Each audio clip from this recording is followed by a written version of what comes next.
Bismillahirrahmanirrahim. Assalamu alaikum. I'm Jid Mir, a lawyer and a legal trainer here.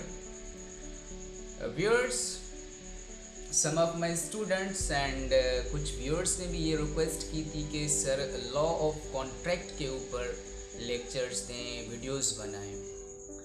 तो इंशाल्लाह आज से हम लॉ ऑफ कॉन्ट्रैक्ट के बारे में ही डिस्कस करेंगे। आज हमारा पहला लेक्चर होगा और इंशाल्लाह सीरीज़ में ये लेक्चर्स चलेंगे और ये लॉ ऑफ कॉन्ट्रैक्ट सारा हम कंप्लीट डिस्कस करेंगे। और आज का जो हमारा टॉपिक है वो है एग्रीमेंट, कि व्हाट इज़ एग्रीमेंट और एग्रीमेंट के कौन से एसेंशियल्स हैं, ये आज हम अपने फर्स्ट लेक्चर में एक्सप्लेन करेंगे।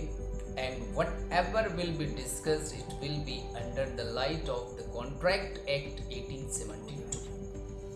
जो कुछ भी डिस्कस करेंगे एग्रीमेंट के बारे में, उसके एसेंशियल्स के बारे में, ये सारा का सारा जो है कॉन्ट्रैक्ट एक्ट 1872 के तहत हम डिस्कस करेंगे।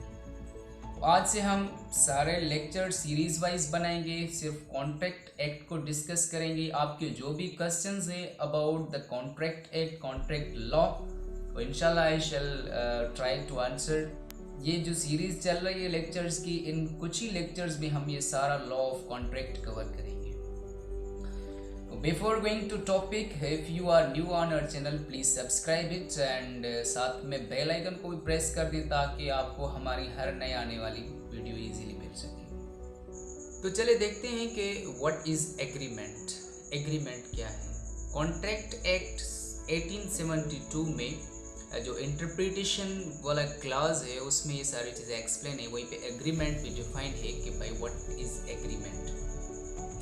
जब भी एक पार्टी ऑफर करती है, विलिंग शो करती है किसी चीज़ के लिए, और दूसरी पार्टी वो ऑफर एक्सेप्ट करती है, वो प्रपोजल एक्सेप्ट कर देती है और उनके बीच में कंसीडरेशन भी है, तो दैट बिकम्स एन एग्रीमेंट। इसका मिसाल हम ऐसे ले लेते हैं कि भाई मैं अपना बुक सेल कर रहा हूँ, ठीक है। मैं किसी दूसरी पार्टी को ऑफर दे रहा हूँ कि भाई I want to sell my book.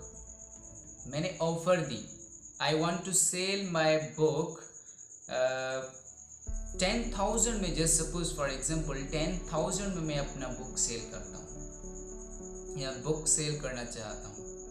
तो आगे वाली पार्टी क्या कहती है? वो एक्सेप्ट करती है कि भाई हाँ ठीक है, हम ये बुक आपसे खरीदते हैं 10,000 में। अब क्या हुआ, मैंने ऑफर की और आगे जो पार्टी है उसने ये ऑफर एक्सेप्ट की, तो ये क्या हुआ, और हमारे बीच में कंसीडरेशन भी हुई। कंसीडरेशन क्या हुई कि भाई 10,000 जो पेमेंट है वो मेरे लिए कंसीडरेशन है, और जो बुक है वो आगे वाले जो पार्टी है उसके लिए कंसीडरेशन है। तो ये हमारा बन गया एग्रीमेंट सिंपली। तो आप ऐसे कह सकते हैं कि भाई जब भी एक पार्टी ऑफर करती है, विलिंग शो करती है किसी चीज़ के लिए, और दूसरी पार्टी वो ऑफर एक्सेप्ट करती है, वो प्रपोजल एक्सेप्ट कर देती है और उनके बीच में कंसीडरेशन भी है, तो दैट बिकम्स एन एग्रीमेंट। अच्छा, कंसीडरेशन क्या है? Consideration is a subject matter, जिसके ऊपर हम ये एग्रीमेंट कर रहे हैं उसे हम कंसीडरेशन कहते हैं।